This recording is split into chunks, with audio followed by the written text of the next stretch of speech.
Olá, bem-vindo a mais um programa Explicando Direito, uma iniciativa da Escola Superior da Magistratura de Mato Grosso, que tem por objetivo desenvolver conhecimentos sobre temas jurídicos e sociais, visando o aperfeiçoamento das relações humanas. Nesta edição, recebemos a doutora em Direito Urbanístico, Dinara de Arruda Oliveira, que traz para a gente um resumo de uma obra que é fruto de um mestrado dela, intitulada A Dignidade Humana como Limitador da Ordem Econômica. Então, vamos acompanhar. Importante que se diga que nesta obra eu faço um retrospecto histórico com relação ao Estado e a economia. E como é que é cada um deles relacionados? Ou seja, eu parto da concepção do Estado antes mesmo do descobrimento nosso, do Brasil. Então, nós temos um retrospecto antes de 1500 e como o Estado foi conhecido e entendido pós-1500, revisitando questões clássicas, a Grécia, Roma, e todos os conceitos de cada um desses estados e cidades-estados também. E trouxe elementos do que seria o Estado, questão da soberania, do povo, do território, e um resgate da visão econômica da antiguidade. Então, quando há um paralelo entre o Estado e há um paralelo com relação à economia, quando um passa a interagir e quando um passa a interferir no outro. Isso tudo porque nós estamos diante de uma obra que vai tratar da dignidade, de um princípio constitucional, como limitador da própria ordem econômica. Então, como que o Estado, ele se interrelaciona com a economia? E como nós tivemos tantas doutrinas econômicas ao longo dos anos, para que nós tivéssemos o que temos hoje? E aí eu vou tratar do capitalismo desde o seu início, discorrendo acerca das escolas de doutrina liberal, acerca das características posteriormente do intervencionismo do Estado nas relações econômicas e a noção de um Estado democrático de direito. Tudo isso visito no capítulo 1º desta obra, para que a gente pudesse compreender de uma forma mais efetiva de por que tratar da dignidade da pessoa humana como limitador da própria ordem econômica. E aí, para a gente chegar ao que está pontuado, que está pautado no artigo 170 da Constituição. Para isso, para a gente tratar da Constituição, necessário se foi falar da Constituição como um sistema. E aí, grandes autores foram trazidos nesta obra para conceituar o que seria um sistema e qual a sua função e qual a sua classificação, justamente para que eu pudesse chegar ao que seria um sistema fechado, ao que seria um sistema aberto, e discorrer acerca daquilo que Alexis fala das normas, enquanto regras e enquanto princípios, para que a gente pudesse compreender melhor a concepção do princípio da dignidade da pessoa humana. E aí, para que eu pudesse falar que a dignidade é um limitador, também foi imprescindível discorrer sobre as regras e princípios e o conflito entre regras e entre princípios. Como é que eu resolvo? Porque Norberto Bobbio traz bem claro como é que eu resolvo um conflito entre normas, regras. E aí a gente tem, naturalmente, aquelas 3 fórmulas que Norberto Bobbio tanto nos traz e que Maria Helena Diniz, depois, em suas obras que tratam da introdução ao estudo do direito, nos apresentam. Questão de hierarquia, norma de hierarquia superior, derroga a norma de hierarquia inferior, e pirâmide de Kelsen, norma mais nova, derroga a norma mais antiga, norma específica, deve ser utilizada no lugar de uma norma de conteúdo mais geral. Só que questões principiológicas, elas são postas de outra formatação. Eu posso coexistir ou ter a coexistência de 2 princípios no mesmo sistema jurídico, diferente de 2 regras completamente opostas entre si. Então, o formato em que eu vou dispor sobre isso é diferente. E aí a gente tem, emprestado principalmente do direito alemão, o princípio da proporcionalidade, em que eu vou fazer a interpretação da norma posta em cada caso concreto.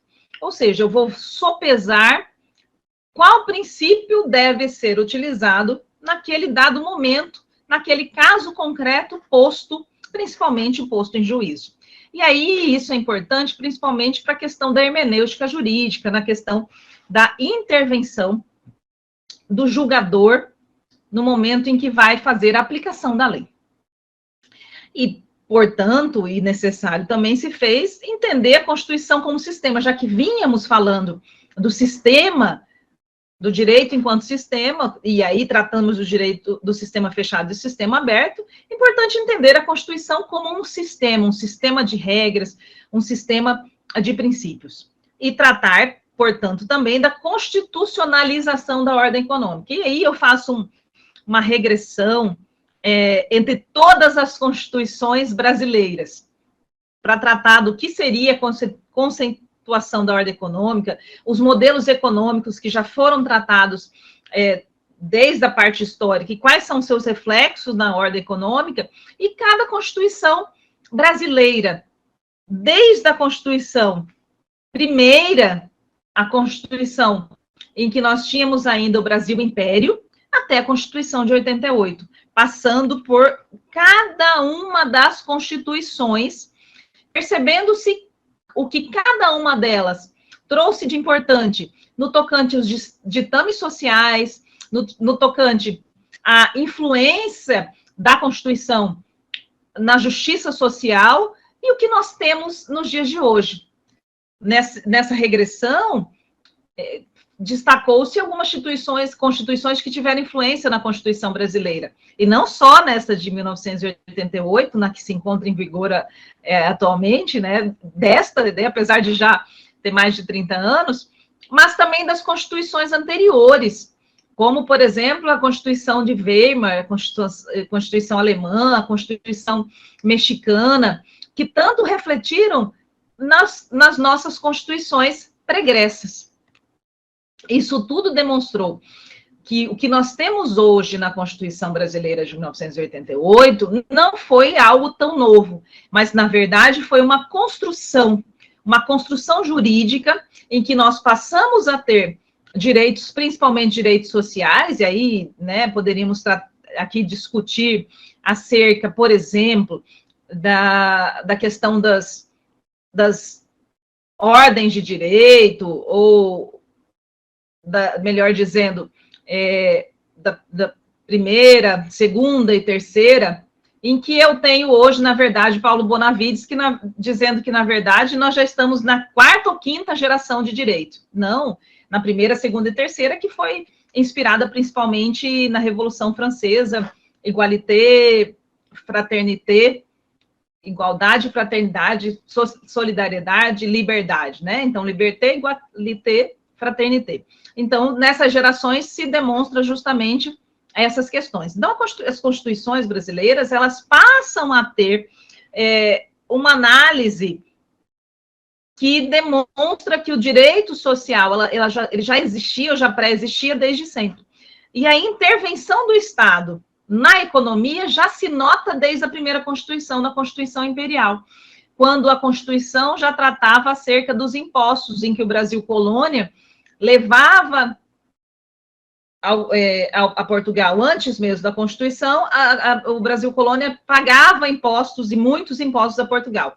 Isso refletiu na primeira Constituição, em que nós não éramos mais Brasil colônia, nós já éramos um império, mas que havia necessidade do Estado brasileiro, e aí ainda não uma república, mas um império, que interferisse na ordem econômica para que pudesse regular principalmente alguns impostos, algumas taxações de importação, de exportação e assim por diante. Nessa obra, inclusive, eu faço a menção de vários dispositivos de todas essas constituições para que se compreenda que o que nós temos hoje na Constituição de 88, como eu disse, foi uma construção, não foi algo que surgiu, não foi algo que apareceu do nada. Foi um percalço percorrido por todos os doutrinadores, por todos os legisladores, por todo o poder constituinte, desde a primeira Constituição até a Constituição atual. A partir desse momento, passa-se a análise da Constituição atual, para que compreenda como e quando o princípio da dignidade da pessoa humana e por que seria ele limitador. E aí, o artigo que tem por base, como primordial, é o artigo 170 da Constituição, que diz que é livre a iniciativa, ou seja, é livre eu procurar exercer o meu ofício, é livre eu procurar exercer o meu comércio, é livre eu procurar, inclusive, me fazer valer do próprio capitalismo. Só que, desde que esteja ele regulado pelos ditames da justiça social, o primado do trabalho, e que siga e que observe alguns princípios, dentre eles, o mais importante, o princípio da dignidade da pessoa humana. Não é o único, nós temos a questão do ambiente, o meio ambiente que precisa ser para as futuras e para as atuais gerações, questão do direito do consumidor e tantas outras questões importantes dentro da Constituição e dentro desse artigo específico, o artigo 170. Só que a dignidade da pessoa humana, ela estará envolvida em toda a nossa Constituição. Porque desde o primeiro artigo da Constituição até o último, nós vamos ter em vários momentos que é importante para a própria conceituação da República Federativa do Brasil, o exercício da dignidade da pessoa humana. Passa a ser o exercício da dignidade da pessoa humana algo que nós podemos compreender, como diz o professor Paulo de Barros Carvalho, em artigo publicado sobre direito tributário, há muitos anos atrás, que o princípio da dignidade da pessoa humana seria um sobreprincípio, um princípio que estaria acima dos demais princípios constitucionais. Por esse motivo, e aí foi trabalho já do meu doutoramento, e passa a ter também trabalho agora do meu pós-doutoramento, a questão, por exemplo, da propriedade privada e da necessidade de funcionalização da propriedade privada, funcionalização das próprias cidades. Porque a partir do momento que eu preciso, enquanto Estado democrático e constitucional de direito, seguir aquilo que está como um dos primeiros princípios, como o norte de todo o sistema jurídico brasileiro, que é seguir a dignidade da pessoa humana, eu preciso fazer com que essa pessoa humana, para que ela tenha uma dignidade plena, eu preciso resguardar uma série de outros direitos. E aí, essa série de outros direitos perpassam, inclusive, pela questão de ter moradia digna, de ter saúde, de ter educação, de ter segurança e de ter tantos outros direitos que a pessoa precisa ter para que aquela dignidade possa ser efetivada, e aí perdoe meu pleonasmo, mas possa ser efetivada de forma efetiva, porque senão fica sendo uma mera falácia, uma mera norma que não há como se concretizar. E aí, né, seguindo isso e analisando o 170, como eu disse, analiso além da dignidade, faço uma digressão, inclusive falando de autores italianos que tratam da dignidade da pessoa humana desde há muito tempo atrás, e que essa conceituação da dignidade da pessoa humana não é uma conceituação nova. Eu passo a falar da valorização do trabalho humano, porque para eu ter dignidade, eu preciso ter um trabalho valorizado. A livre iniciativa ela é importante, porque eu só posso conseguir que o Estado ele me permita, ou ele me possibilita ter tantas coisas, eu preciso resguardar a livre iniciativa, eu preciso demonstrar a importância do papel da livre iniciativa, eu preciso dar elementos para que a livre iniciativa ela funcione no nosso Brasil. Porque a partir do momento que eu tenho um comércio forte, eu tenho uma economia forte, eu consigo, ao mesmo tempo, possibilitar tantos outros direitos. Então, não posso dizer aqui a livre iniciativa, a economia é um grande vilão. Não, eu preciso fazer com que tudo siga de modo a ter um equilíbrio entre a dignidade e a própria liberdade econômica. Trato da justiça social, soberania nacional, propriedade privada, função social da propriedade, a propriedade privada absoluta e a função social da propriedade é um grande desafio para o operador do direito no sentido da aplicação, que é justamente dois princípios que aparentemente são contraditórios, mas que eles coexistem no ordenamento jurídico e devem ser aplicados juntos. Livre concorrência, defesa do consumidor, defesa do meio ambiente, redução das desigualdades regionais e sociais, busca do pleno emprego e o tratamento favorecido para as empresas de pequeno porte. Tudo isso leva ao quê? A demonstrar que a dignidade da pessoa humana, ela é um fundamento da República Federativa do Brasil e do próprio Estado Democrático do Direito, demonstrando que ela é, sim, um limitador. Então, eu tenho que permitir a livre iniciativa, eu tenho que permitir a própria economia, a própria condução do Estado e condução do comércio, do livre comércio, condução, porque permite o quê? Permite que novos empregos sejam desenvolvidos, permite que a economia ela passe a ter um alcance ainda maior, permitindo-se que assim eu tenha um espaço mais efetivo e permitindo assim com que as pessoas adquiram mais e mais bens e adquiram também a própria propriedade privada. Então, a partir do momento que eu compreendo que a dignidade da pessoa humana, ela anda junto com a economia, eu passo a compreender que a dignidade humana também, ela, ao mesmo tempo, ela é limitador, porque eu até posso ter livre iniciativa, eu até posso ter um livre comércio, eu posso até ter essa busca econômica, mas ela não pode perpassar por aquele princípio que é mais caro dentro da Constituição brasileira, que é justamente o princípio da dignidade da pessoa humana. E para compreensão, eu preciso compreender que todo ser humano é digno de dignidade.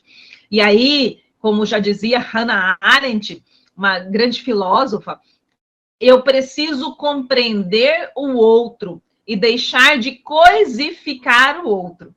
Quando eu coisifico o outro, quando eu não entendo que o outro é um ser digno como eu entendo que ele não precisa das mesmas coisas que eu tenho. Então, a partir do momento que eu entendo que o outro, ele é digno pelo simples fato de ser humano, então a dignidade ela está inerente a ele, a dignidade está inerente a cada homem e a cada mulher, eu passo a compreender que, sim, o Estado brasileiro ele vai fazer essas intervenções justamente para possibilitar que tudo aquilo que está pontuado, tudo aquilo que está pautado na Constituição brasileira, ela tem um final, ela tem um destinatário final. E qual é o destinatário final da Constituição brasileira, com todos os seus direitos, com todas as suas garantias, com todas as suas liberdades democráticas? O destinatário final nada mais é do que cada homem e cada mulher dentro deste nosso país.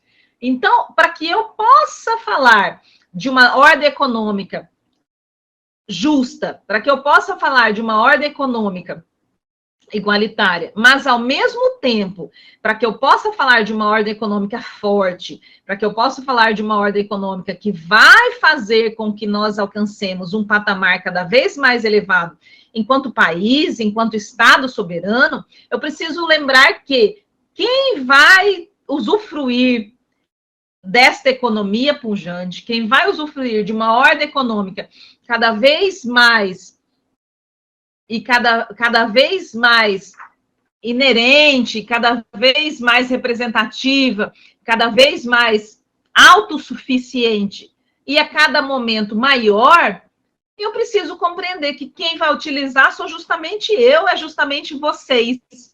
Ou são vocês, ou cada um de nós, habitantes deste grande e imenso país. Então, para que eu possa ter essa dignidade afetiva, eu preciso compreender que, sim, a dignidade da pessoa humana, ela é fundamento da nossa República Federativa. Eu preciso compreender que, sim, o nosso Estado permite a livre iniciativa, permite uma ordem econômica, aliás, a Constituição Federal de 88, a despeito de tudo que eu disse, que as outras constituições já traziam aspectos sociais, mas, na verdade, uma ordem econômica, como nós temos na Constituição de 88, foi a Constituição de 88 que trouxe essa ordem econômica diferente. Foi a Constituição de 88 que trouxe a constitucionalização efetiva da ordem econômica. Porque antes nós não tínhamos. Aliás, foi a Constituição de 88 que traz, de modo efetivo, a constitucionalização, porque anteriormente o que era mais importante, muitas vezes, era o Código Civil, eram as relações privadas em detrimento das relações públicas.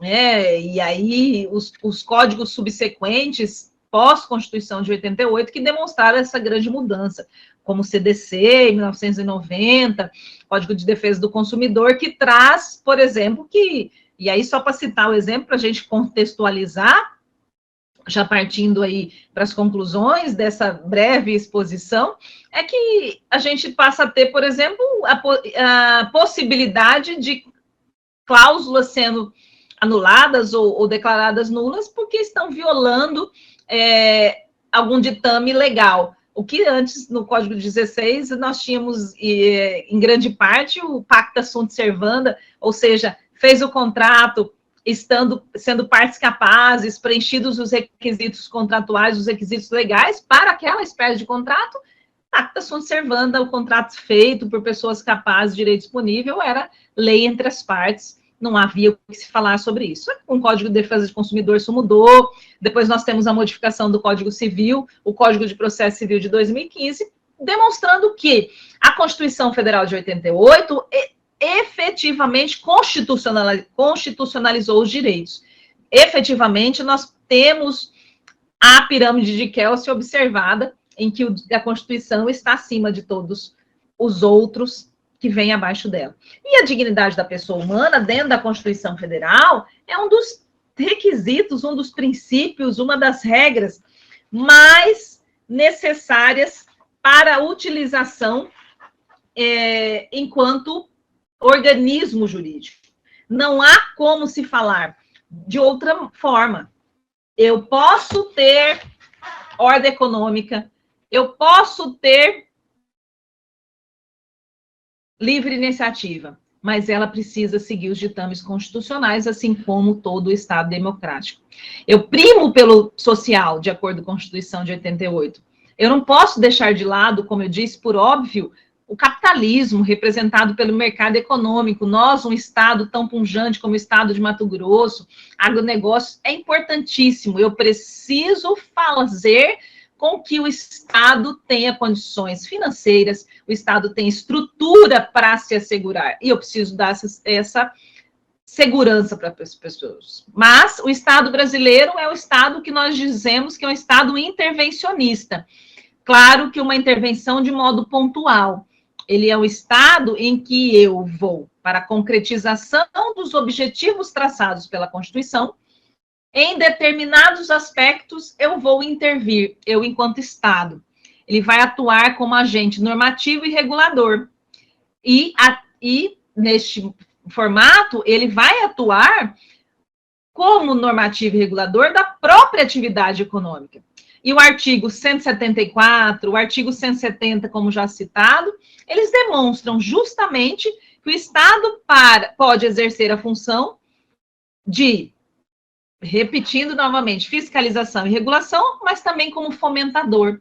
O Estado fomenta, o Estado desenvolve, o Estado propicia com que nós possamos ter esse desenvolvimento da ordem econômica cada vez mais. Só que nós não podemos esquecer que o destinatário final é cada homem e cada mulher.